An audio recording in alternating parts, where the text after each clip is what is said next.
Sorry.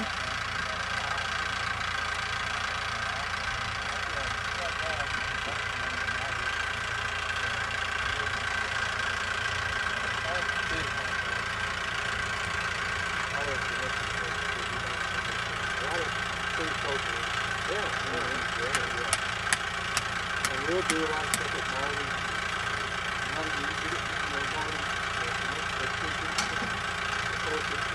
Pounded a small stake in the ground. We're going to pull out.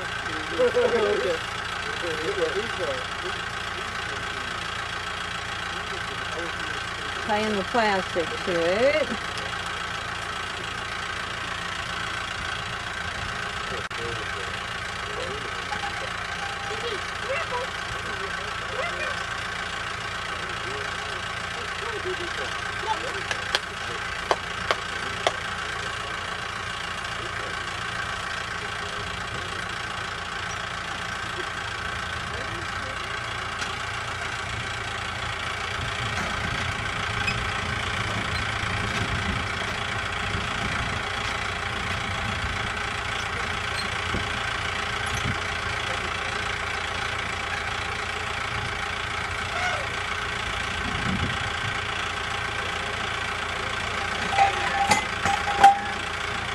Like I got it finished putting it together.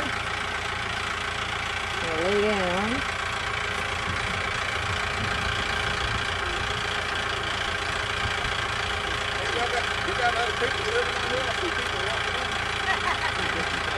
Continue to just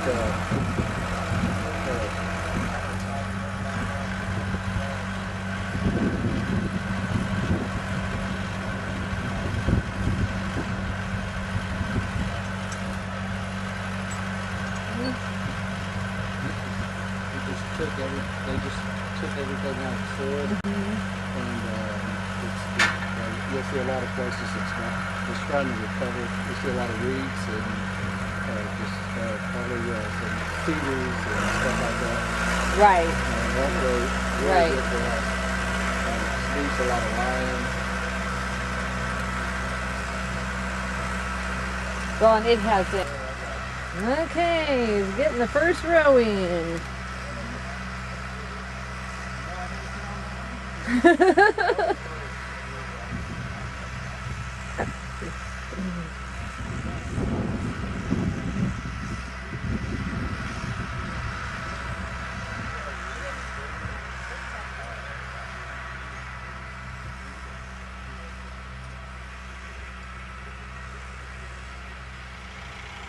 Pretty amazing.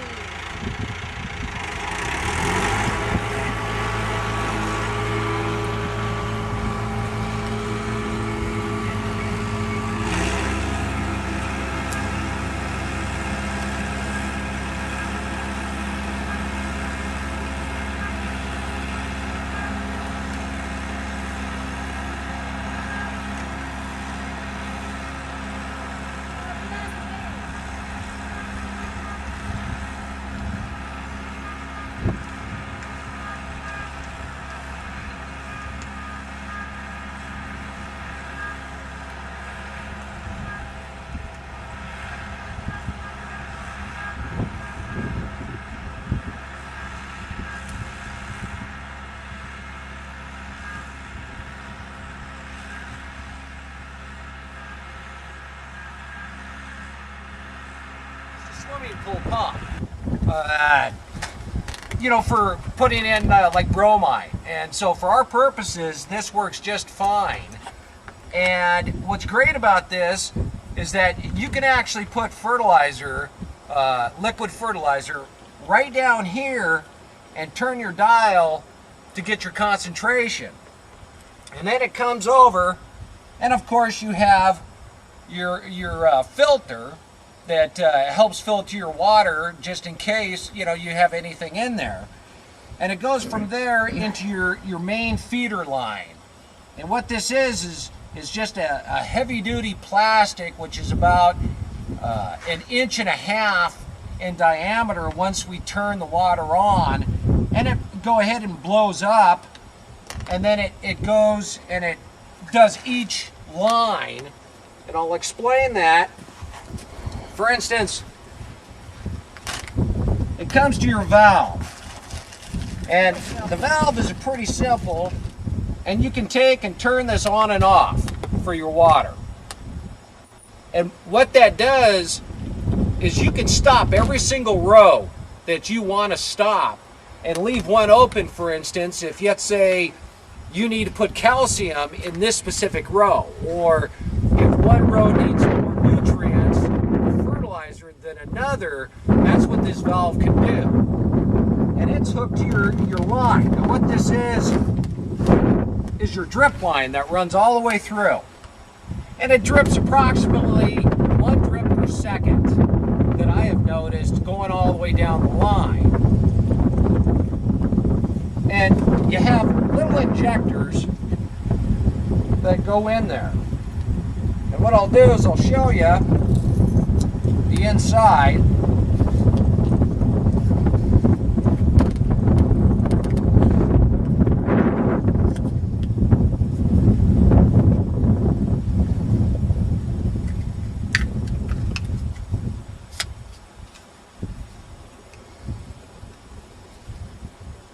And it has just a little drip feeder in there. And so as the water travels through the line, it just goes right to this little feeder and drips on out. Now, this is meant to operate at up to 20 psi's. And at 20 psi's, you're going to get approximately 48 or 0.48 gallons per hour is what it's doing. And so it's very efficient as far as conserving on water, because the plants are getting that amount of water instead of wasting it on ground that does not have plants. You can operate the system at 10 psi's, and it cuts down your water flow. And so it's really nice to have an adjustable water flow like that depending on your psi's. Now, we have 2 pumps here, or two injectors, because this is over an acre. And we wanted to divide both sections up. And so that's why it actually required 2 to do it.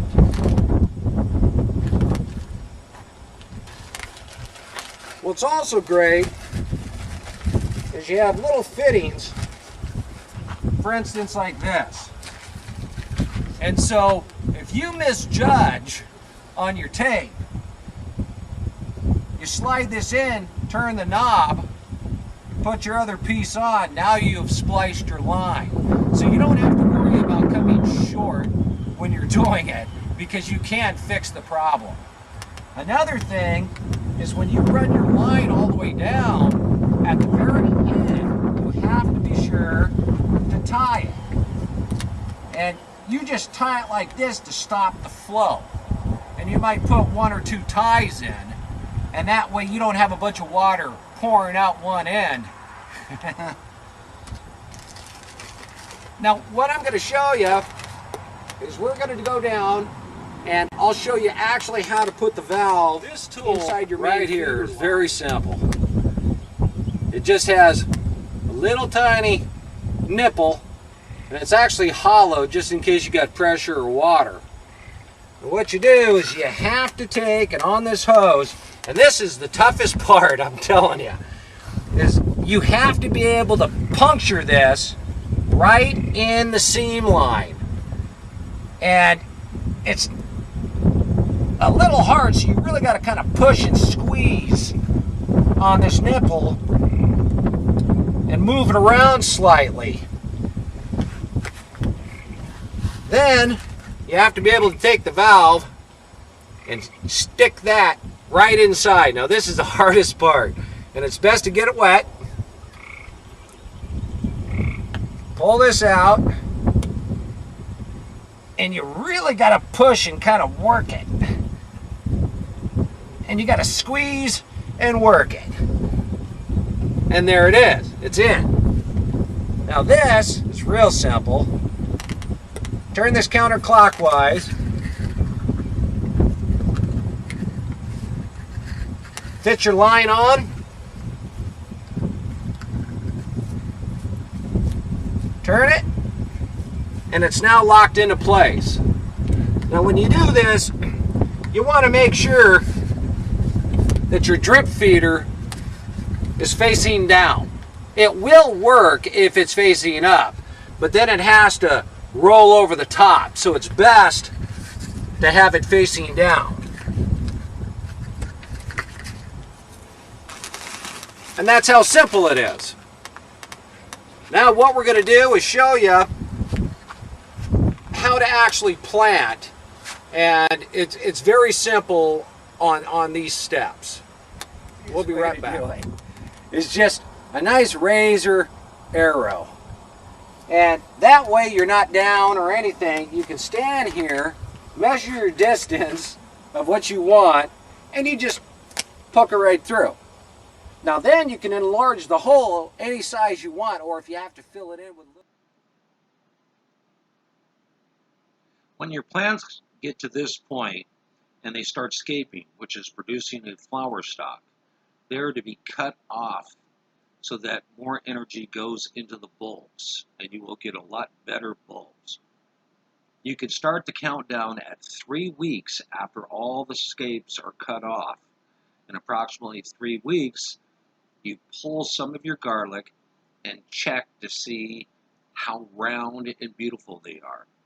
Some might need to go a little longer, some a little less. So it's imperative that you check your stock. The scapes can also be vacuum packed and given to your friends.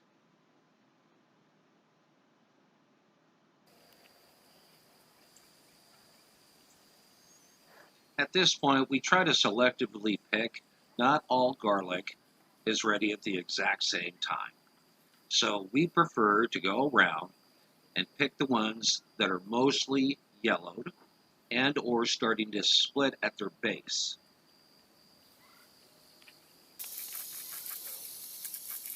Only rinse your garlic very lightly to remove soil. If you do not have a dehumidifier in a sealed room, skip this step. The garlic is being prepared to be hung. This is stock that we want to keep long term or for planting in the fall ourselves.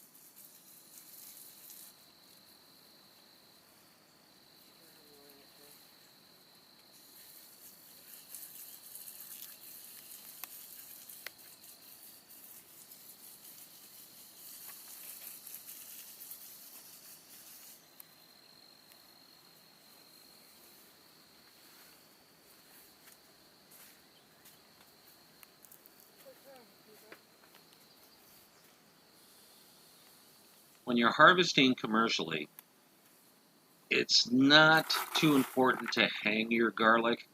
That is just for long-term storage. Otherwise, you remove the corms, place them in bags, and you can take and just cut the stalk off from the ball. This way, you'll have a better drying procedure. The roots are left on so that they can dry evenly.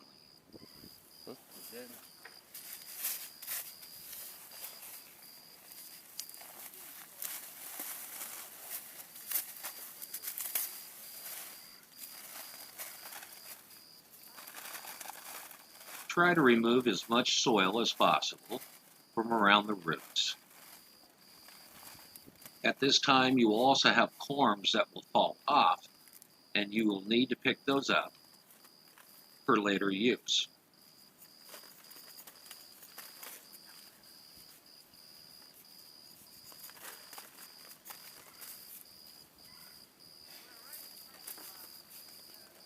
Kind of what they look like right here. Yeah.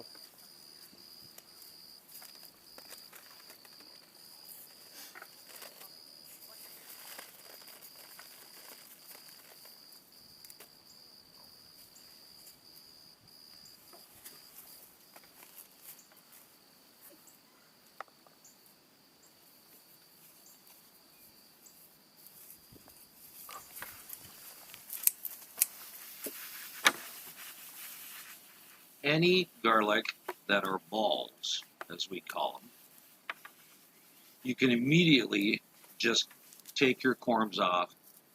You can, if you wish, cut the roots, and at this time, cut the stalk. These will be planted next year and will become extremely large garlics. This is the difference between a corm and it turning into a ball and then a garlic. This is long-term storage stock. And we like to hang it for several weeks so that it may dry and the oils from the stalk will go into the bulb. This helps preserve the bulb for long-term storage of approximately 6 to 9 months. It is not mandatory, however. When you're on a large scale, you can easily cut the stalk off and put them in trays to dry. Yeah. Another.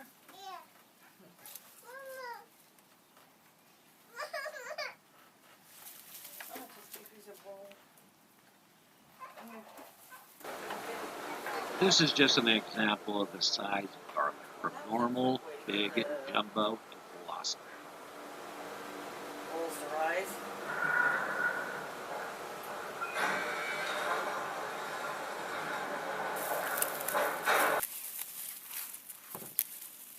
Once the garlic is dried for approximately 2 to 3 weeks, we remove the stalks, lightly peel, remove any corms, and cut the roots. This will be our personal stock. In the commercial operation, you would just automatically cut the stalk and let the bulb dry in a nice dry area. Always have plenty of airflow and, if possible, a dehumidifier set at 75%. You sure you sharpened these scissors? Yeah.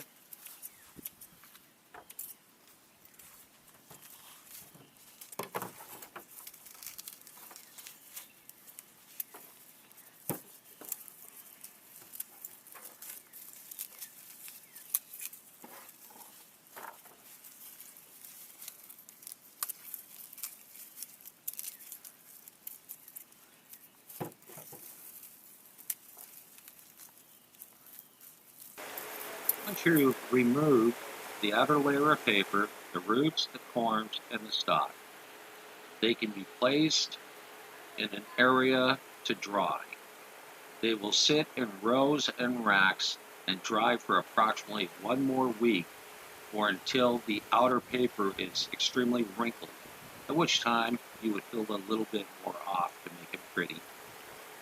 At this point, it's ready to sell.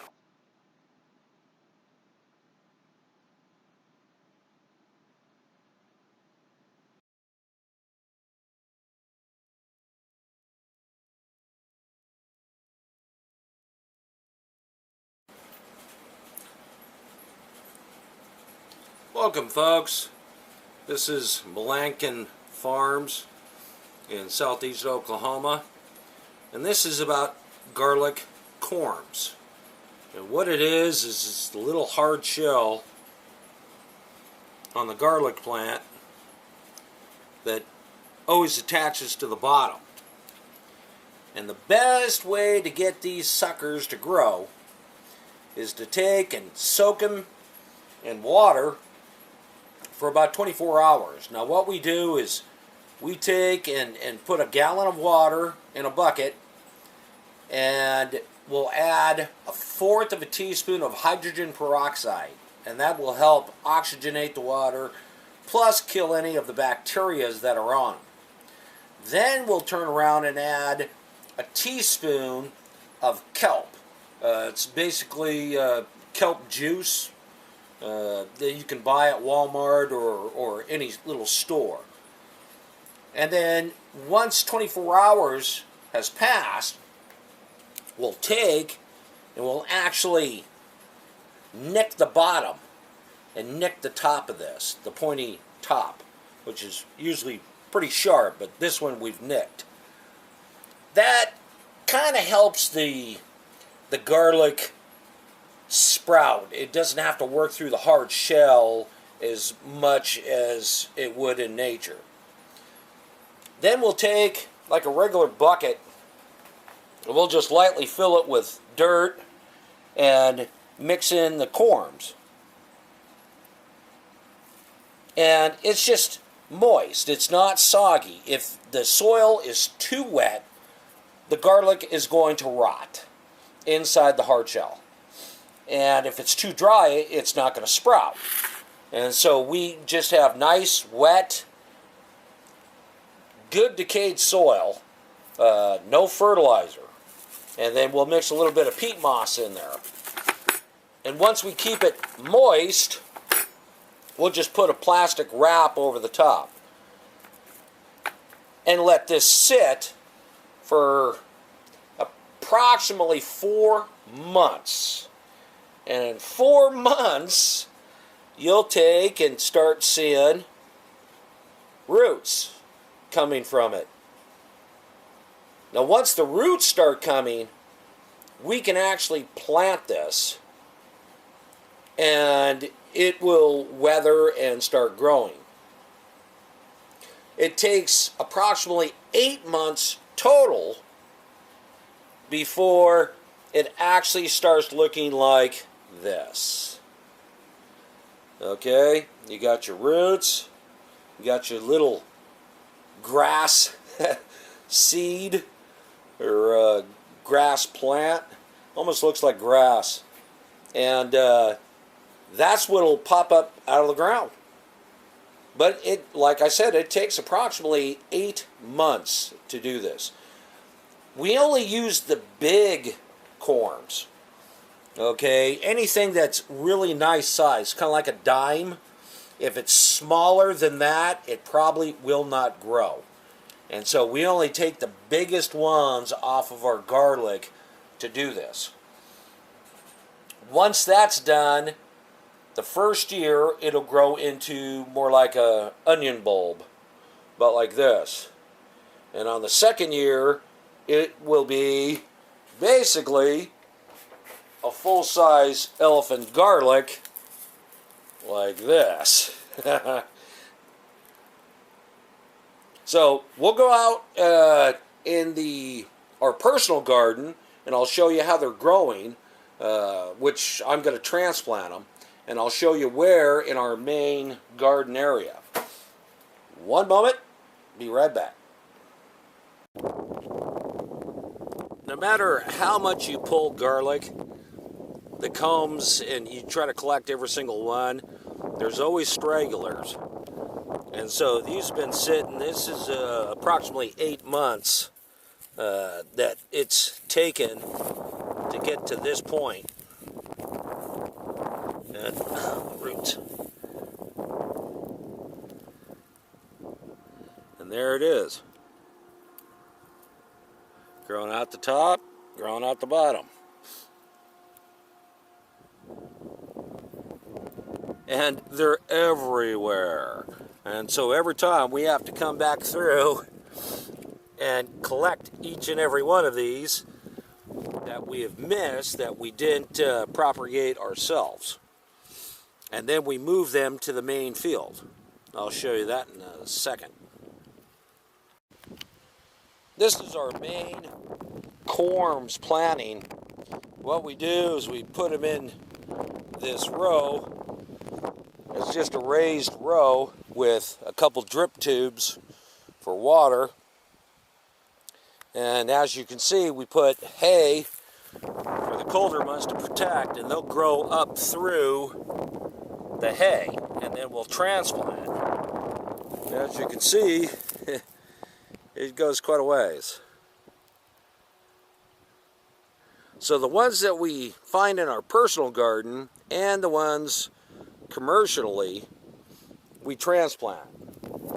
And we bring them over to this row. What this is called plasticulture. What it is just has a drip feeder down the middle of it with holes, and this is where we transplant all the corms.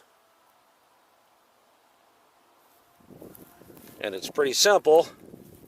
You just take one of the little guys, poke it in there. You want to try to bury them about 2 inches. And we just kind of squish them on down. And this helps control the weeds as we grow. Now, on the first year, like I said, they're like an onion bulb. But we pull those, we let them dry just like you normally would a garlic, and then we take and plant.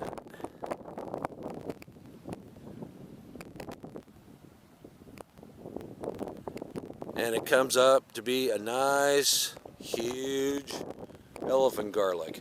Here in southeast Oklahoma, the minute we pull in about the middle of May, and then we let them dry, we hang dry them, cut them off, collect all the combs, and we immediately start the bath water and getting them, because it takes 4 months. So we plant about the end of October, which is just perfect for retransplanting here to where they grow. And like I said, it sometimes takes 8 months for them to get up to par. But they turn into really nice garlic. These elephant garlics here, they're about 4 months old. As you can see, they're doing extremely well. And they'll get, people always think I'm growing corn. And it's not. They're always surprised at the end of the season when I tell them it's garlic. And that's how you propagate garlic corms.